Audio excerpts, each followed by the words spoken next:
नमस्कार दोस्तों, मजदूरों की भीड़ देख रहे हैं आप दोस्तों। इन मजदूरों को वादा किया गया था कि प्रधानमंत्री नरेंद्र मोदी की एक रैली में ताली बजाने के लिए सिर्फ 500 रुपए मिलेंगे, मगर उन्हें भारतीय जनता पार्टी के नेता ने ठग लिया है। 500 की जगह उन्हें सिर्फ 100 रुपए दिए गए हैं और अब ये मजदूर पहुंच गए हैं शिकायत करने के लिए। वाह बीजेपी वाह। यही वजह है दोस्तों कि भारतीय जनता पार्टी की कर्नाटक सरकार, जहां मुख्यमंत्री बसवराज बोमई हैं, उन्हें 40% सरकार कहते हैं। अरे कम से कम गरीब मजदूरों को तो बख्श देते। मैं आपको बताता हूं दोस्तों, मौका कौन सा था। आपके स्क्रीन पर देखिए, प्रधानमंत्री नरेंद्र मोदी 11 नवंबर को पहुंचते हैं कर्नाटक के एयरपोर्ट में और यहां पर केम्पे गौड़ा की कांस्य की मूर्ति का अनावरण किया जाता है। कांस्य की मूर्ति का, जैसे कि आप में से कई लोग जानते हैं कि कर्नाटक का वोक्कालिगा समुदाय है और वोक्कालिगा समुदाय में खास मुकाम रखते हैं केम्पे गौड़ा। प्रधानमंत्री नरेंद्र मोदी यहां पहुंचे हुए हैं, उनका अनावरण हो रहा है और आप देख सकते हैं उनके साथ बसवराज बोमई भी दिखाई दे रहे हैं। अब ये मजदूर पहुंचते हैं आपके स्क्रीन पर। यह नजारा है सिदलाघट्टा पुलिस स्टेशन का। सिदलाघट्टा पुलिस स्टेशन दोस्तों आता है चिक्कबल्लपुर जिले में और यह मजदूर, इन्हें वादा किया गया था कि इस रैली में इन्हें मिलेंगे 500 रुपए। कितने पैसे दिए गए? सिर्फ 100 रुपए। आरोप किस पर लगा है? भारतीय जनता पार्टी के नेता मनीष के ऊपर। खबर क्या कह रही है दोस्तों न्यूज मिनट की, क्योंकि ये सारी खबर उनके हिसाब से मैंने आपको बतलाया दोस्तों, वो मैं आपको बतलाऊंगा पढ़ के। मगर सबसे पहले दोस्तों देखिए कन्नड़ा में ये मजदूर क्या शिकायत कर रहे हैं। स्थानीय न्यूज चैनल्स में इस खबर का जिक्र हुआ है, सुनिए। ಬನ್ನಿ ಅಂದ್ಬಿಟ್ಟು 500 ರೂಪಾಯಿ ಕೊಡ್ತೀನಿ ಅಂತ ಕರ್ಕೊಂಡೋದೆ। 500 ರೂಪಾಯಿ ಕೊಡ್ತೀನಿ ಅಂತ ಕರ್ಕೊಂಡೋಗಿ ಬೆಳಗ್ಗೆ 10 ಗಂಟೆಗೆ ಹೋಗಿದ್ದು। ಬೆಳಗ್ಗೆ ಟಿಫನ್ ಮಾತ್ರ ಸಿಕ್ತು, ಮಧ್ಯಾಹ್ನ ಊಟ ನೀರು ಏನೂ ಇಲ್ಲ, ಏನೂ ಸಿಗಲಿಲ್ಲ। ಮತ್ತೆ ಸಾಯಂಕಾಲ 6:30ಗೆ ಬಂದ್ರಿ। 6:30ಗೆ ಬಂದು यहां पर ये स्थानीय मजदूर यही वादा कर रहे थे कि हमें वादा किया गया था 500 रुपए देंगे। सिर्फ 500 रुपए दोस्तों, और मिलता कितना है? सिर्फ 100 रुपए।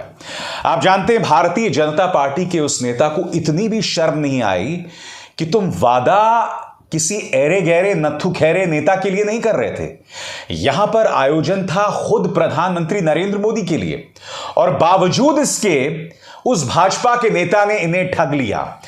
अब चूंकि इस मुद्दे को लेकर बवाल हो रहा है तो उस भाजपा के नेता के खिलाफ जो है शिकायत दर्ज की गई है। मैं आपको इस चेहरे से भी परिचय कराना चाहूंगा।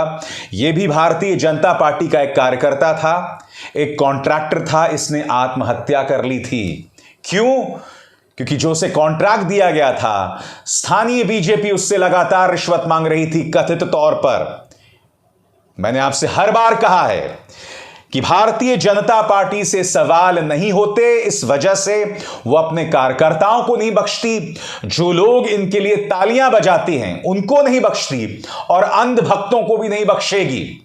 यह अपने आप में बहुत शॉकिंग खबर है दोस्तों। मजदूर जिन्हें वादा किया गया था 500 रुपए का, और उन्हें मिल कितने पैसे रहे हैं? सिर्फ 100 रुपए।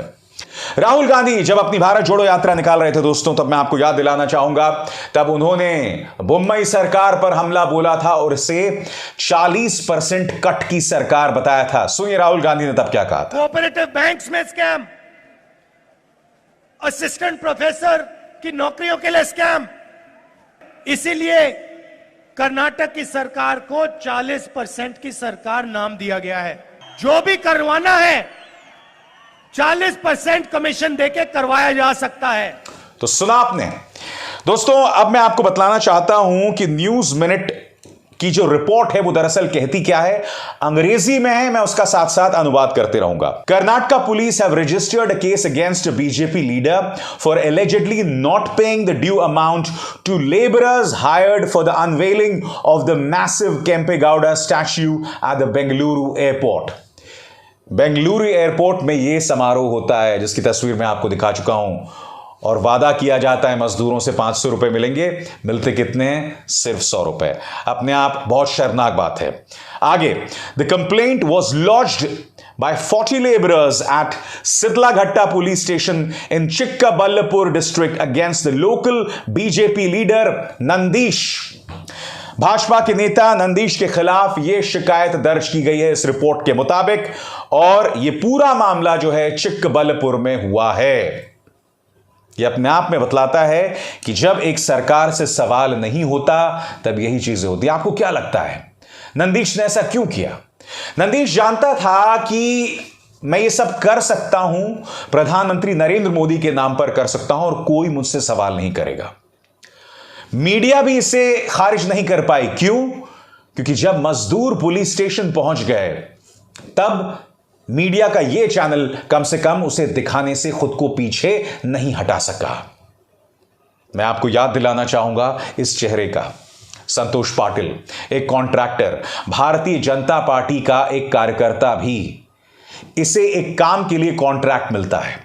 कुछ दिनों बाद वो कर्नाटक के उडुपी होटल में आत्महत्या कर देता है और अपने सुसाइड नोट पर कर्नाटक के इस मंत्री के ईश्वरप्पा पर दोष मढ़ता है।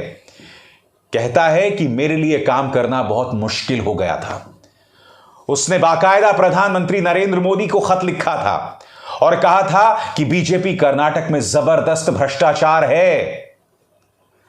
और जानते हैं दोस्तों, जले पर नमक किस तरह से छिड़का गया? कर्नाटक सरकार के अंतर्गत जो सीआईडी आती है उसने इस मामले की जांच की और के ईश्वरप्पा को क्लीन चिट दे दी। संतोष पाटिल को किसने मारा बताइए? किसने मारा संतोष पाटिल को?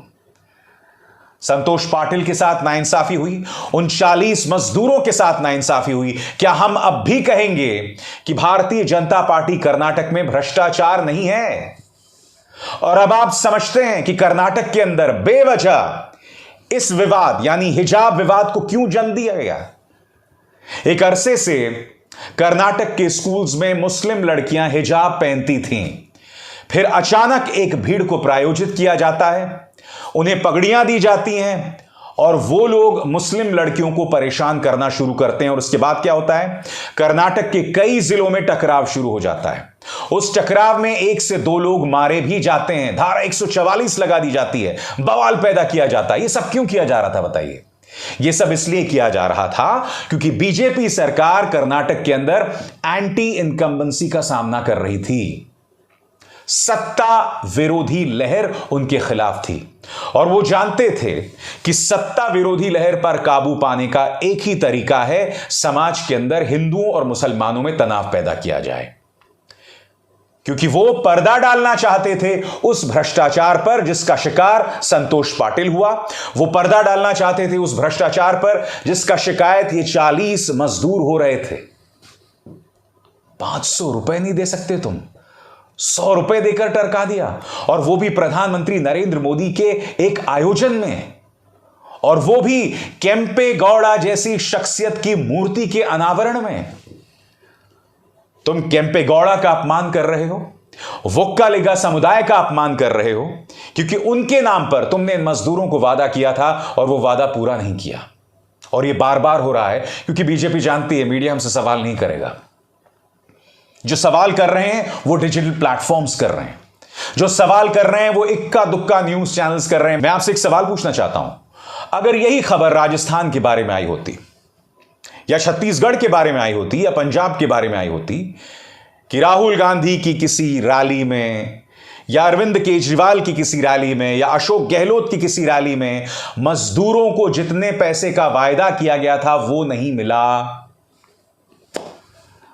आप कल्पना कर सकते हैं कि रिपब्लिक में, जी में, आज तक में, इन तमाम न्यूज चैनल्स में कितना बवाल हो रहा होता। मगर इस खबर को दबाया जा रहा है। मगर इस मंच पर मैं आपको सच दिखलाता हूं। जो सत्ता में बैठे लोग हैं उनसे सवाल करता हूं, क्योंकि यही पत्रकारिता का धर्म है। आज कर रहा हूं और आगे भी करता रहूंगा। अभिसार शर्मा को दीजिए इजाजत। नमस्कार। स्वतंत्र और आजाद पत्रकारिता का समर्थन कीजिए, सच में मेरा साथी बनिए। बहुत आसान है दोस्तों, इस ज्वाइन बटन को दबाइए और आपके सामने आएंगे ये 3 विकल्प, इनमें से एक चुनिए और सच के इस सफर में मेरा साथी बनिए।